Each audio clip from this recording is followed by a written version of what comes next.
Simplifying physical education में आपका स्वागत है। इस वीडियो में हम 11th क्लास के unit 3 physical fitness wellness and lifestyle के सभी इंपॉर्टेंट टॉपिक्स को समझने की कोशिश करेंगे।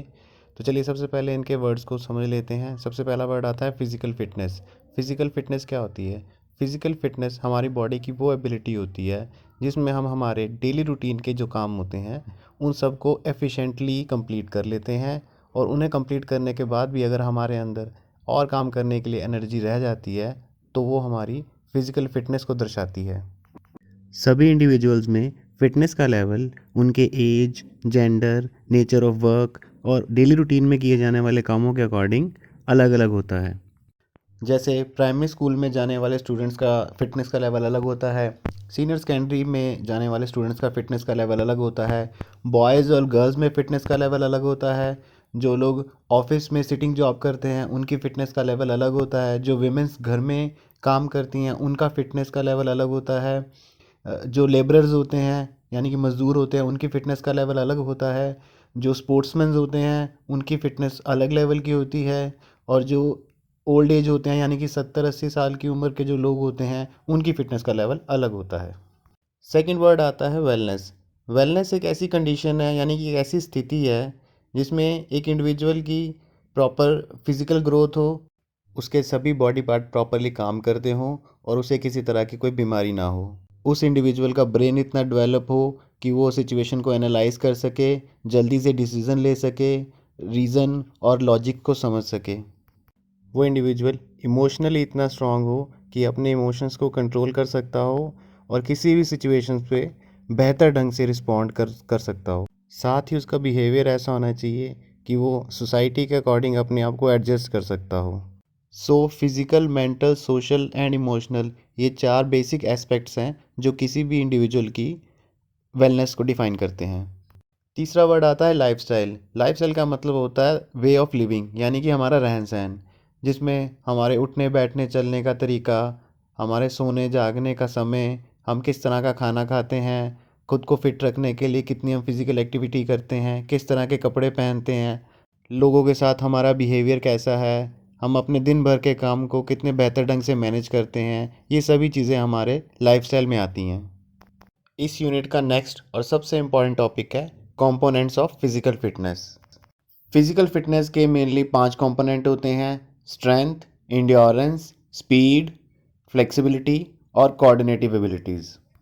सबसे पहले हम स्ट्रेंथ का मीनिंग समझ लेते हैं। स्ट्रेंथ हमारे मसल की वो एबिलिटी होती है जो किसी रेसिस्टेंस यानी कि किसी रुकावट या किसी प्रतिरोध के विरुद्ध काम करती है। फॉर एग्ज़ाम्पल, जब हम किसी ऑब्जेक्ट को उठाते हैं तो उस ऑब्जेक्ट का वेट हमारे लिए रेसिस्टेंस यानी कि प्रतिरोध या रुकावट का काम करता है। ऑब्जेक्ट का वेट जितना ज़्यादा होगा, रेसिस्टेंस भी उतना ही ज़्यादा होगा और उसे उठाने में हमें उतनी ही ज़्यादा स्ट्रेंथ की ज़रूरत होगी, जैसे जिम में भारी वेट उठाना। और यदि कोई ऑब्जेक्ट ना हो तो एयर, वाटर या ग्रेविटेशनल फोर्स भी रेसिस्टेंस का काम करते हैं।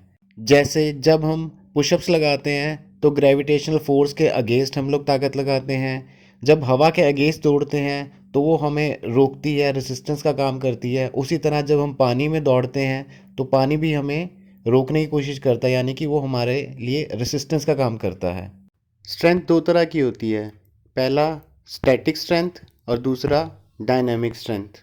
स्टैटिक स्ट्रेंथ का मतलब होता है जब हम स्टेशनरी रहकर यानी कि स्थिर अवस्था में फोर्स लगाते हैं।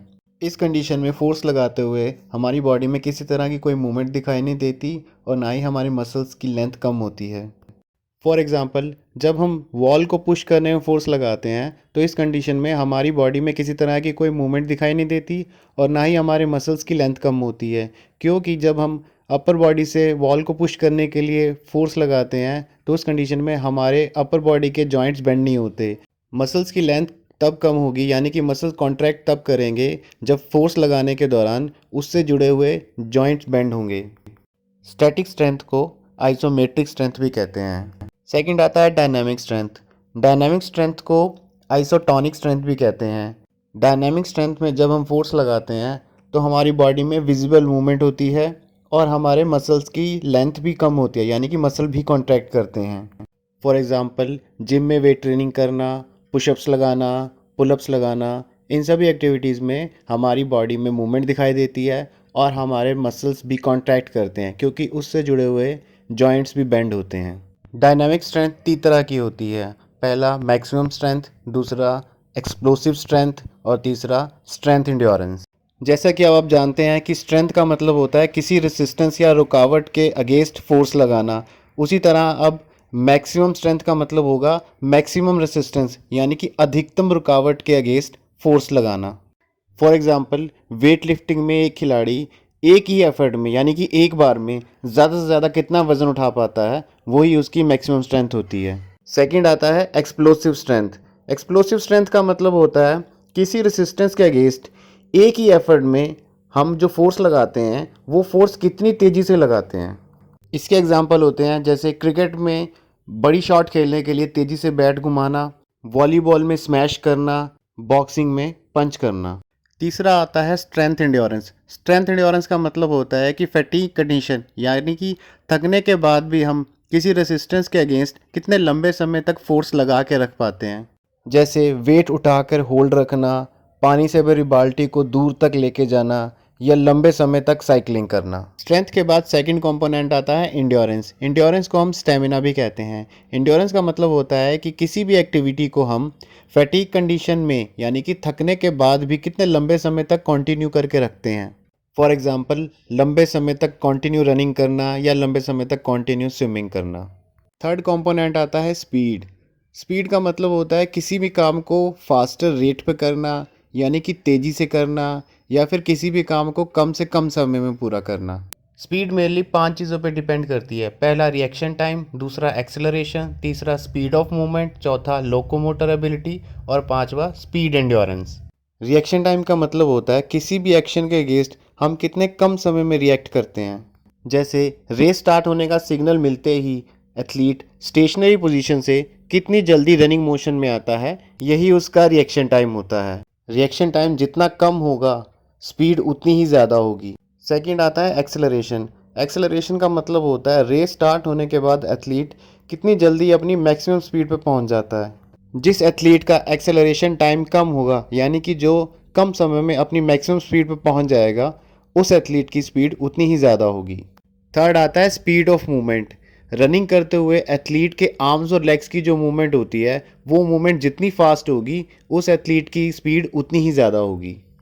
चौथा आता है लोकोमोटर एबिलिटी। लोकोमोटर एबिलिटी का मतलब होता है कि जब एथलीट अपनी मैक्सिमम स्पीड पे पहुंच जाता है तो उस मैक्सिमम स्पीड को वो कितने लंबे समय तक मेंटेन करके रख पाता है, इसे लोकोमोटर एबिलिटी कहते हैं। नेक्स्ट आता है स्पीड एंड्योरेंस। स्पीड एंड्योरेंस का मतलब होता है कि फैटीग कंडीशन यानी कि थकने के बाद भी एथलीट कितने लंबे समय तक अपनी स्पीड को मेंटेन रख पाता है।